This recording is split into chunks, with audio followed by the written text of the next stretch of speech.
I woke up today like a cheat day. Get sticky like it be the weekend. I leave my nuts hanging and both of them clinging my drip. It's kind of hard to do YouTube. That's why I never post, but we don't talk about that. Today we're going to be talking about how to chain kill, and this is the most useless tutorial that you'll ever see. This tutorial is not going to make you able to chain kill. This tutorial is basically just going to give you some tips on how you can learn how to chain kill.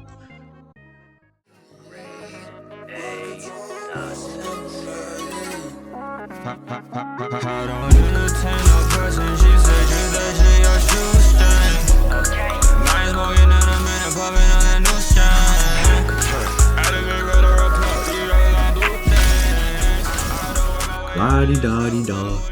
Oh, how to chain kill. That's so useful and convenient. Number 1, no skills and no shifting. Okay, so for those of you who do like to shift and do like to use skills to kill titans, then this video is probably not for you, because all I'm gonna say is it's not gonna happen. If you don't actually practice chain killing, you're not gonna get better at chain killing. So you have to not shift and not use skills to kill titans. Number 2, dying and kill streaks. Have you ever lost a really high kill streak? Well, good for you, because now you don't have to worry about it. You can play Untitled Attack on Titan and not worry about dying or anything, because you don't have a kill streak. Number 3, pre-slash. The cooldown for a sword swing is 1 second, so you should slash before you get to the titan, so that your cooldown is over by the time you kill it, and then you can slash immediately again.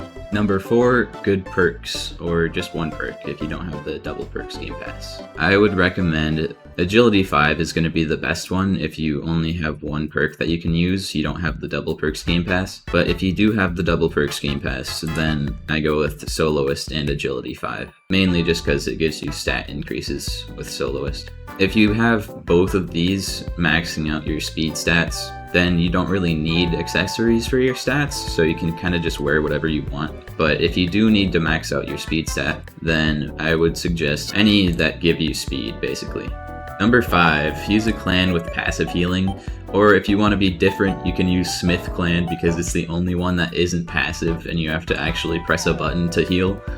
Excluding Smith, the clans that give you passive healing are going to be Arlert, Tiber, Braun, Rice, Leonhardt, and Jaeger.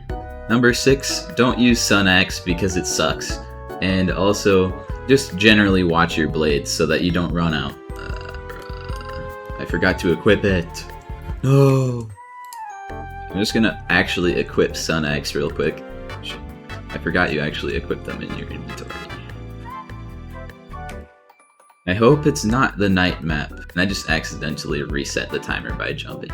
I'm so bad. Okay, thankfully it is not the dark map, so I can actually show you guys what I'm talking about. The reason I don't like Sun Axe is because it actually looks really cool, but the problem with it is that you can't tell when it's broken. Like, there is a difference between when it's broken and when it's not, but it's like so small that you can barely even tell. I'll show you guys. Oh, see? I just missed that kill because I couldn't tell that it was literally broken.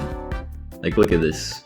I mean, you can tell if you actually look at it, but when you're like flying around, you're not gonna see that. When you're going like this, and you're like flinging your camera everywhere, you're not gonna see that it's broken like that. That's why I hate it so much, because like, the regular swords, the entire sword breaks off, and you can see it easily. Number 7, smooth transitions and also fast. I sort of mean 2 different things when I'm saying that. Like spider grappling is an example. So this is spider grappling, like going along a wall. It's a form of consecutive grappling, but consecutive grappling is not along a wall. It's just like going between things like this, but you still always have a grapple on something. Except for when you fall, that's not.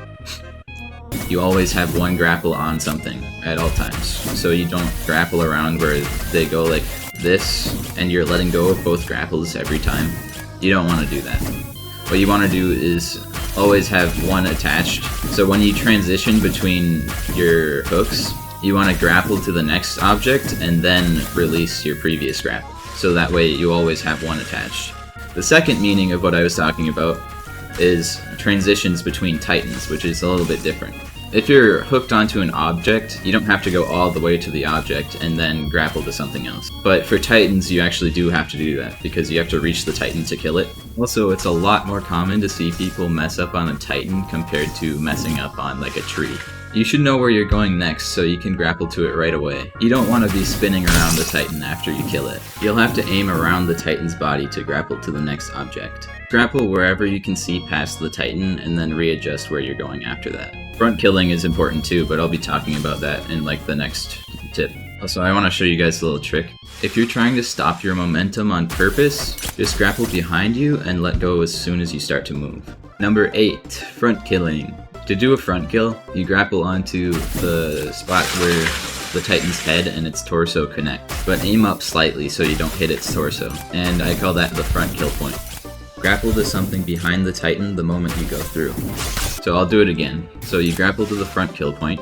The moment you touch the Titan, you grapple to something behind it and let go of your first grapple. For you advanced people who are bored of my explanation of front killing, let me show you how to do a reverse front kill. You don't go through the Titan, you just grapple backwards. It's important to orbit left or right the moment that you touch the Titan, because otherwise you'll just blind it. Even if you're not front killing, I'd still grapple to the front kill point. I'm getting bored of editing this video, so I'm just gonna skip number 9 since it's kind of self-explanatory. And number 10, yes, gears. Gears, yeah. You wanna have the fastest gear you can get, so the fastest one in the game right now is Ambush Mark II. Here's a list of all the fastest gears in the game right now. Any other gear is going to be significantly slower, like at the 5 to 6 speed range. So if you don't have one of these gears, then get them as soon as possible. Alright guys, like if you like, sub if you sub, and I will see you in the next one.